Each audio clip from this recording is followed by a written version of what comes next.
This video is inspired by Troy's video titled something or other. The gate turned out beautiful. This one's 2 years old. And look at that. Look at that.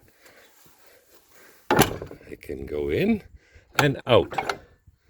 And it's not leaning. Everything's plumb. That post is supported by that post and that post.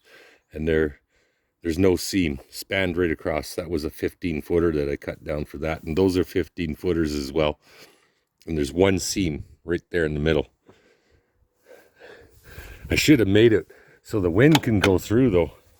You know what? This is the second gate I built in my life. The first gate I ever built was that one up there.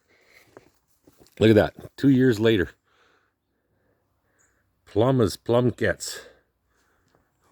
Some of the boards have twisted a little bit. No big deal.